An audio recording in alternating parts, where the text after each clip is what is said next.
Clan del Golfo está ofreciendo 5 millones de pesos. Tenemos a un gobierno de los Estados Unidos que no combate el consumo con toda la ferocidad. Dineros que se van a la basura. El mundo perdió la guerra contra el narcotráfico, la política anti ha fallado, la alianza entre carteles, grupos ilegales y bandas ha aumentado el crimen, la corrupción. Tema de análisis aquí en Impolítico, donde nuestros entrevistados le darán tarjeta roja a quién en segundos.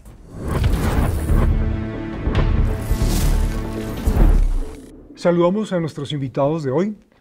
David Saucedo en México, en Colombia a Juan Carlos Buitrago, exdirector de Fiscal y Aduanera, general retirado de la policía, el coronel Germán Pataquiva, exmiembro del Ejército y conocedor del tema de la lucha contra el narcotráfico.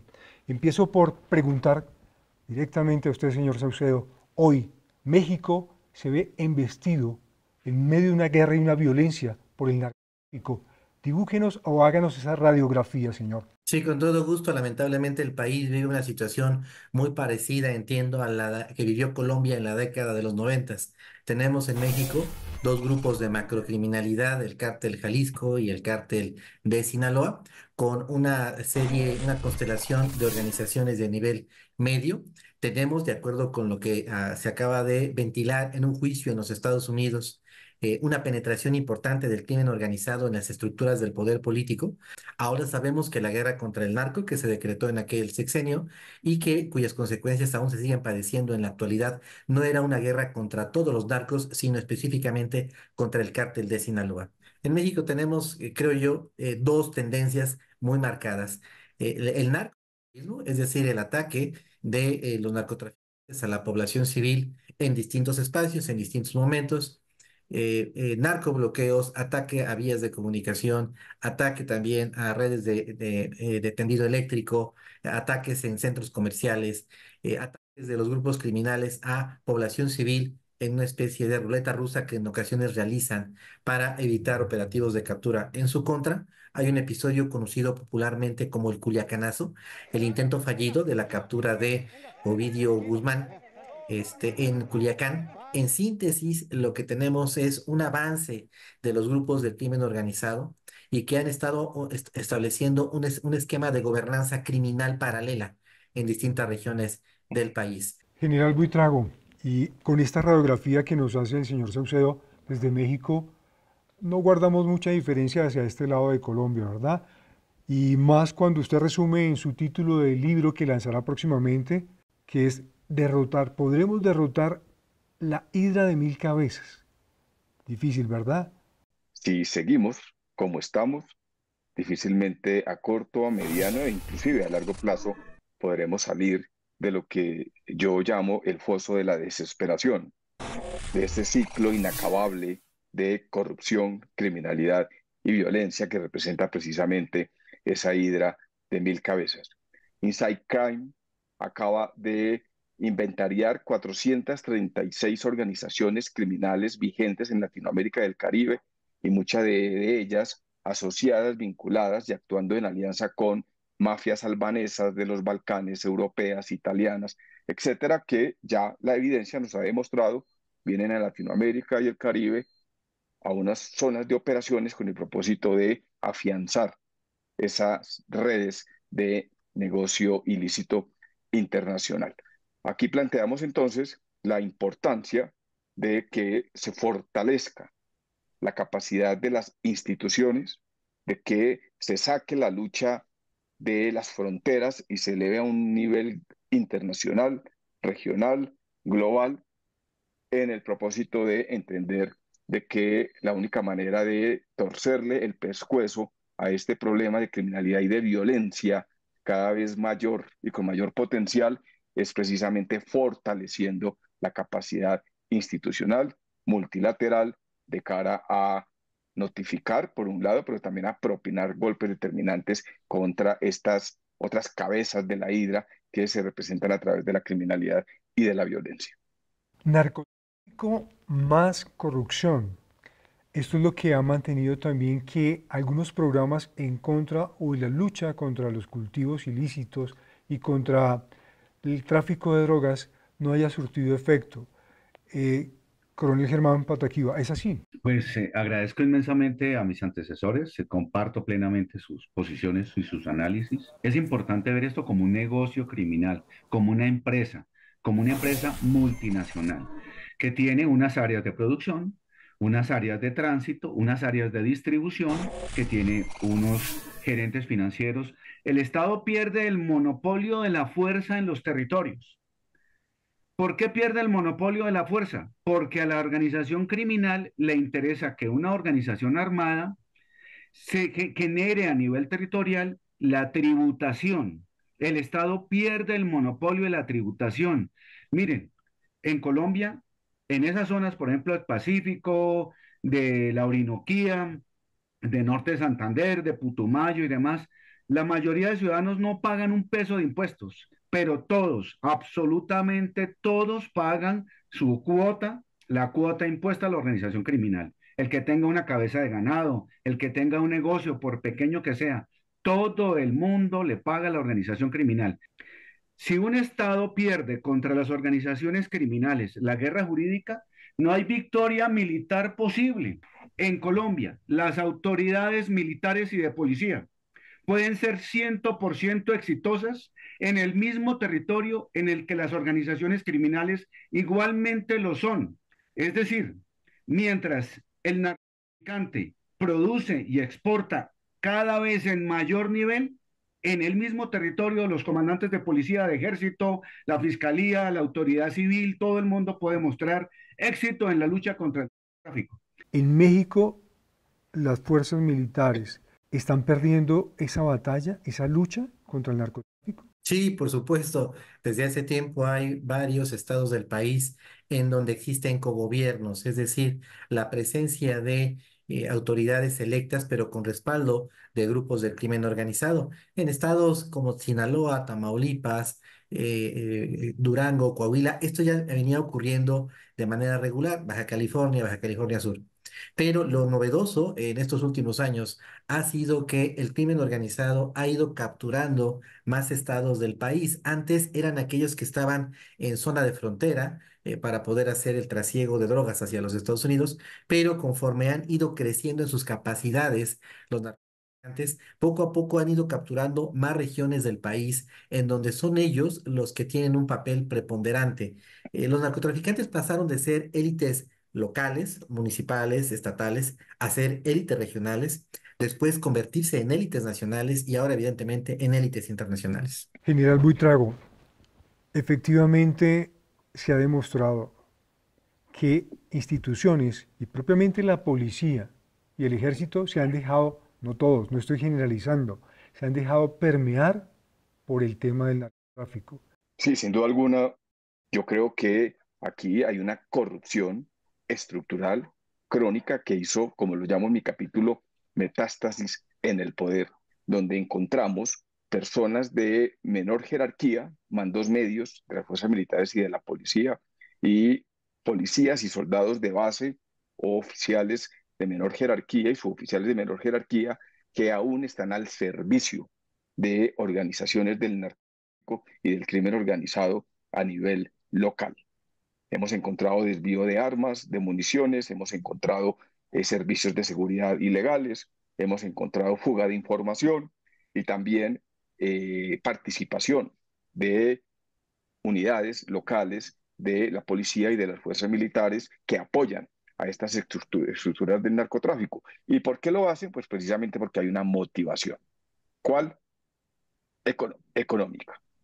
Hoy sabemos, por ejemplo, que el Clan del Golfo está ofreciendo 5 millones de pesos a quien desee incorporarse, inclusive a los policías y soldados de las unidades militares de su jurisdicción que se coloquen al servicio de sus organizaciones en sus territorios.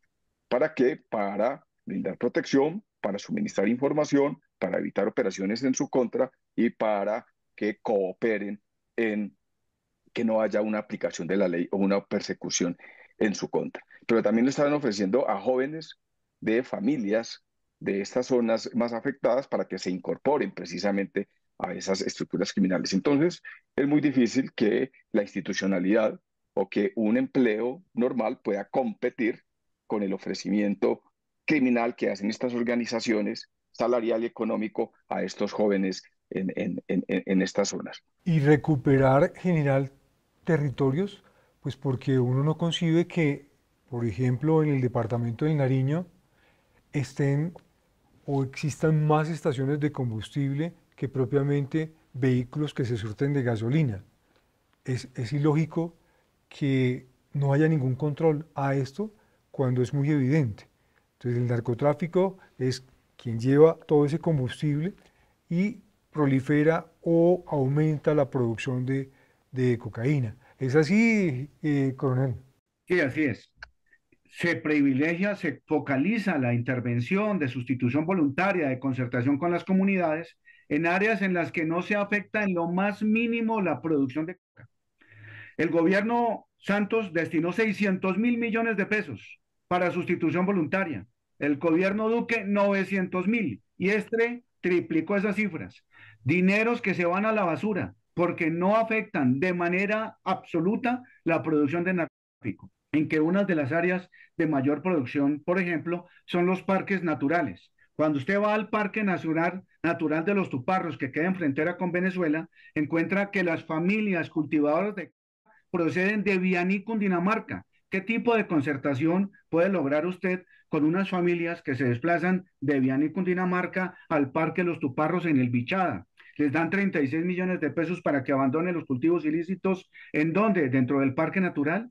Y se dice, por ejemplo, que entonces que carecen de vías, que carecen de servicios públicos, que hay abandono del Estado y que por eso esas familias se tienen que dedicar a esos cultivos. Llevamos años, décadas de fracaso en la lucha y no hay responsables. Sin embargo, los recursos investidos son gigantescos. Entonces ha producido no solamente corrupción, sino enriquecimiento en unas organizaciones que se han dedicado, por ejemplo, a la sustitución voluntaria.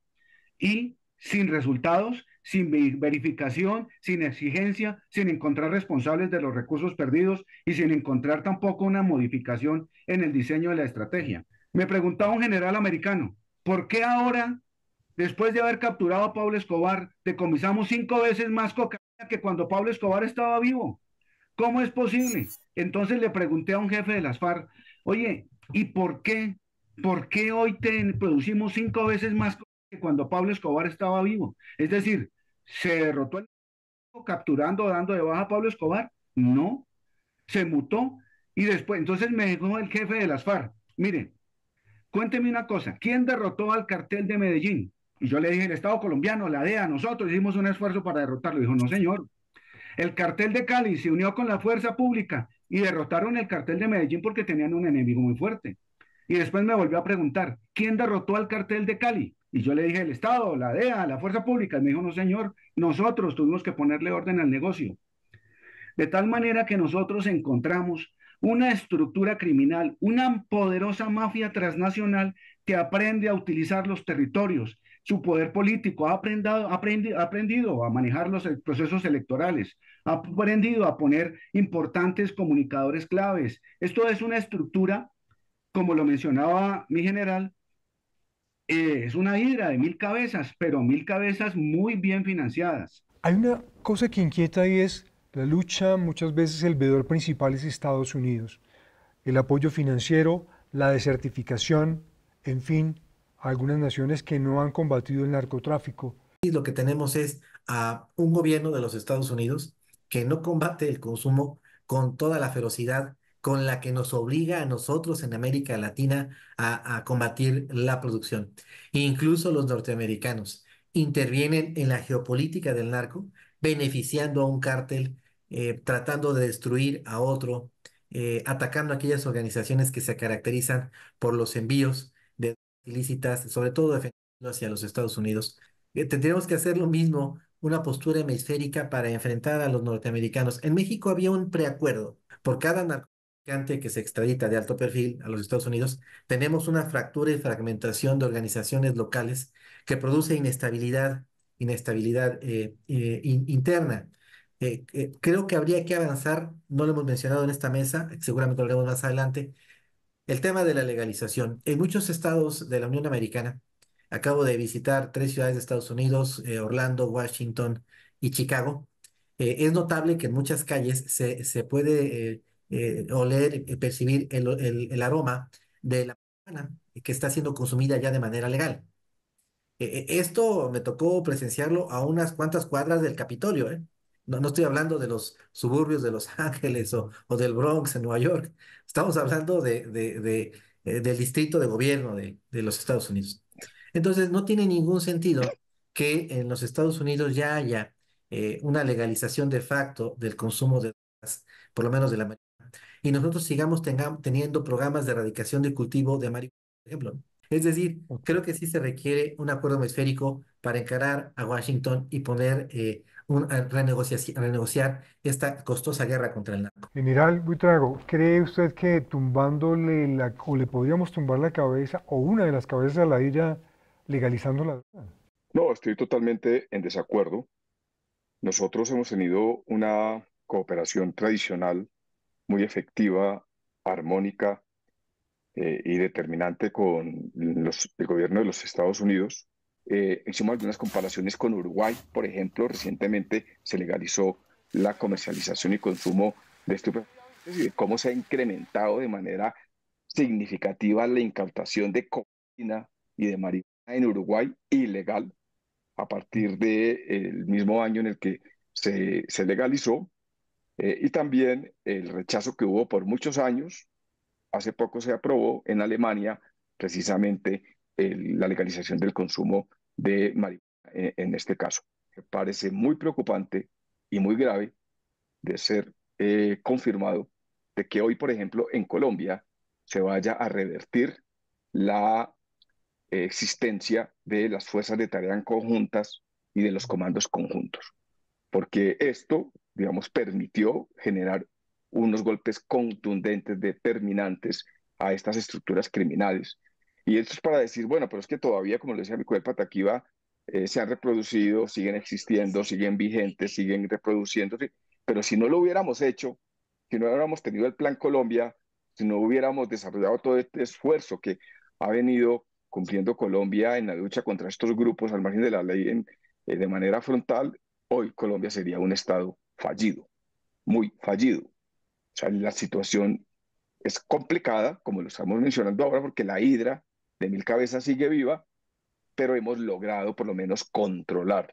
Coronel, ¿cómo hacer para combatir a todos esos narcos invisibles? Porque, si no mal estoy, hay un alias Java que por estos días ha sonado mucho y es el tentáculo clave de esa hidra en Dubái, por ejemplo, negociando droga y muy posiblemente trayendo recursos, lavando dinero. ¿Cómo luchar contra esa otra parte? Tengamos en cuenta que la mafia italiana, la mafia española, la mafia rusa, la mafia japonesa, la mafia americana, tienen parte en este negocio. Entonces no son tan fantasmas. Lo que pasa es que tienen poder político en España, tienen poder político en Japón, tienen poder político en Italia, tienen poder jurídico. Entonces, esto no es el negocio de muelas ni de mordisco. Esto es una mafia internacional que pues tiene obviamente unos supervisores, unos aliados, unos amigos en diferentes lugares. Es un problema internacional. Y si tiene algunos miembros de esas organizaciones ocultos y que tengamos que hacer un gran esfuerzo, pues en el primer lugar donde tenemos que lograr algún tipo de victoria, bueno, y tengo que reconocer, hace poco tuve la posibilidad de asistir, por ejemplo, a un esfuerzo de fiscales internacionales que se reunieron en Colombia para pues analizar el manejo de ciertas problemáticas, porque esto se nos va a salir de madre, ¿no? Es decir, el estado fallido que tuvimos hace tiempo, ya comenzamos a tenerlo ahora. No podremos, con una captura, por ejemplo, de alto valor, arreglar el problema de Nariño, ni de Putumayo, ni de Caquetá. Recordemos que empezamos hace 2 o 3 años con 1.200 toneladas de coca en producción. Hoy estamos cerca de los 1.700 toneladas en producción, pero las incautaciones se miden en kilos, ¿Y en cuánto dosis. exportamos? ¿Y Señor, cuánto exportamos? ¿Y cuánto hoy exportamos? estamos exportando más o menos 1.700 toneladas y pasamos de allí. 1.700 toneladas. toneladas de coca y las incautaciones las contamos en 20, por ejemplo, en Sudamérica el año pasado capturamos 200.000 kilogramos de cocaína principalmente y toda proveniente de Colombia. En Norteamérica capturamos 100.000 kilogramos de metanfetaminas. Y recuerdan que la metanfetamina pues no tiene nada que ver con la coca, pero ya hace parte del negocio y de manera muy importante. Y unos 20.000 kilogramos de opioides. En Europa es muy, pero muy preocupante. Y las decisiones europeas, nosotros decimos que Norteamérica se tiene que comprometer y Europa no. Y es que la mayor partida de esas 1.700 toneladas de coca que se exportan no van para Norteamérica. Lo que pasa es que la mafia local, que tiene también negocio norteamericano, tiene una fortaleza jurídica y política muy importante. Pero allí se incautaron el año pasado solamente 40.000 kilos de anfetaminas y unos 20.000 kilogramos de cocaína. En el sudeste asiático, pues allá en el sureste asiático se incautaron 170.000 kilogramos de metanfetaminas y obviamente la producción también unas toneladas, unos centenares, unos 20.000, 10.000 kilogramos de cocaína. Pero allí el Triángulo de Oro ocupa una posición importante. También es importante considerar que la coca colombiana, peruana, pues todo este sector, sobre todo la colombiana, también va hasta Australia. Y Australia no transporta la coca, la iniciativa de los enclaves productivos del norte de Santander. Obviamente el cartel de los soles ocupa un papel muy importante, pero ¿cuándo se ha dicho, por ejemplo, que la guerra en Angola se pagó con la coca? Estamos perdiendo la batalla, la guerra contra el narcotráfico, como fue el inicio quizás de este debate o conversación. Sí, claro. Con absoluta claridad y firmeza puedo afirmar de que la estamos perdiendo. Como también lo menciono en uno de los capítulos de mi libro, tenemos un vecindario inestable e incómodo que no permite que haya una continuidad y una lucha frontal y común y unidad de criterios en la lucha contra los criminales. Señor Saucedo, la estamos perdiendo. En términos futbolísticos, prácticamente hemos perdido todos los partidos del torneo porque no ha habido una victoria contundente de parte de las autoridades de seguridad pública. Coronel, ¿qué dice usted? ¿La perdimos? Mientras tengan esa capacidad financiera, ¿cómo? Y entonces, no es que estamos perdiendo una guerra, es que nunca la hemos empezado. Llegamos al momento de dar tarjeta roja. ¿A quién responsabilizamos de esa falla o la pérdida de esa guerra contra el narcotráfico? Empiezo por usted, coronel, en una sola palabra. ¿A quién le da esta tarjeta? A nosotros. El que promulgue la legalización, Dios permita que no tenga un nieto y ahí se dará cuenta lo importante que es que una sociedad tome las riendas de lo que puede dañar su sociedad y destruirla. Nosotros somos los culpables. General, ¿a quién le da la tarjeta? Al poder corrupto que hizo Metástasis. Y señor Saucedo, finalmente, ¿a quién le da esa tarjeta roja? Sin ninguna duda, a Washington. A los tres, mil gracias por estar aquí en Impolitic, por compartir sus conocimientos y análisis. A ustedes, Compartir con ustedes. la invitación para que también voten la tarjeta roja a quien ustedes deseen en esa lucha fallida contra el narcotráfico. Lo pueden hacer en nuestras redes sociales. Hasta una próxima oportunidad aquí en Impolitic, Política sin Censura.